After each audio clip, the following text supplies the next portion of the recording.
حضور صلی اللہ علیہ وسلم کے پاس ایک مہمان آ گئے رات کے وقت میں.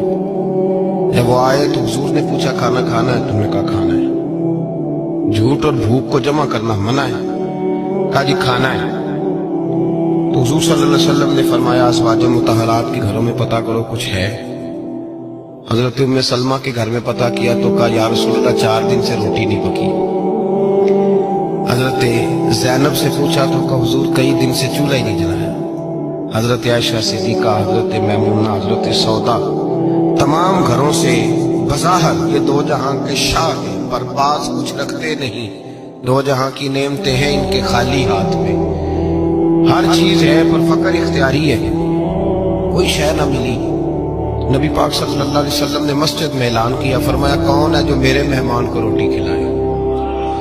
ان لفظوں کا حسن کوئی حسن والا ہی سمجھ سکتا ہے.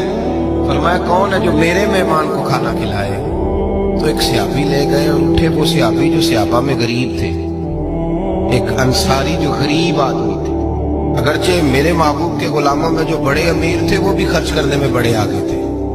حضرت عثمان غنی رضی اللہ تعالیٰ، حضرت عبد الرحمن ابن عوف، حضرت ابو بکر صدیق رضی اللہ. لیکن یہ غریب آدمی کا حضور میں لے جاؤں گا، میں لے کے جاؤں گا. یہ بخاری مسلم ہے.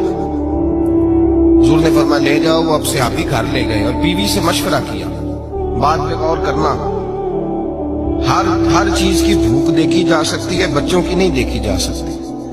اور انصاری حضور کے مہمان کو گھر لے گئے. جا کے بیوی سے مشورہ کیا. کہا بھلی مانس گھر میں کچھ ہے؟ تو اس نے کہا تھوڑا سا بچوں کے لیے کھانا رکھا ہے. بچوں کے لیے. بچے تو بزدل کر دیتے ہیں، بچے تو آدمی کو بزدل کر دیتے ہیں، بچے تو مار دیتے ہیں، کلیجہ پھٹ جاتا ہے بچہ بھوکا ہو، نیند نہیں آتی. اب صحابی اپنی بیوی سے کیا کہتے ہیں؟ کہتے ہیں بچوں کو بہلا کے سلا دے. اور رسول اللہ کے لیے نہیں، رسول اللہ کے مہمان کے لیے.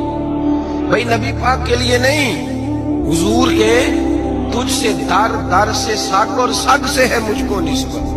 میری گردن میں بھی ہے دور کا پٹکا تیرا، تجھ سے در در سے سگ سگ سے ہے مجھ کو نسبت. لمبی بات ہے. بچوں کو سلا دو. بی بی نے بچوں کو سلا دیا تو میاں بیوی کا مشورہ ہوا کہ مہمان کے ساتھ بیٹھ کے روٹی کھانا بھی سنت ہے.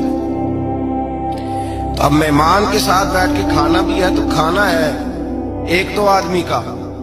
اب خاوند اپنی بیوی کو تیار کرتا ہے کہ میں بھی کھانے میں بیٹھ جاؤں گا، تو بھی بیٹھ جانا. اور جب مہمان کھانے میں ہاتھ ڈال لے تو اٹھنا، کہنا او ہو دیا تو صحیح کیا ہی نہیں، ابھی بجھ جائے گا. اور جا کے دیا بجھا دینا. ہم ہاتھ ہلاتے رہیں گے، مہمان روٹی کھاتا رہے گا. اور یار اس درد کو، اس کیف کو سمجھو. گھر میں بچے بھی بھوکے، بچوں کی ماں بھی بھوکی، بچوں کا باپ بھی بھوکا. دسترخوان پہ روٹی لگ گئی، روٹیاں چون ڈالی. بی بی اٹھی کہنے لگی او ہو چراغ تو صحیح کیا ہی نہیں، یہ تو بجھ جائے گا.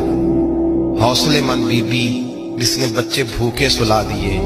وہ بھوکے سوئے ہوئے بچوں کی بھوکی اماں اٹھی اور اپنے خامند کی تابے داری میں اٹھی. میں گڈی تے ہاتھ ڈور سجن دے وہ جنج رکھے کونج رہن ہے.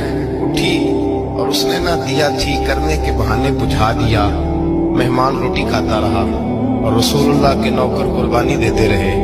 وہ روٹی کھا کے سیر ہو کے بستر بچھایا تو سو گیا.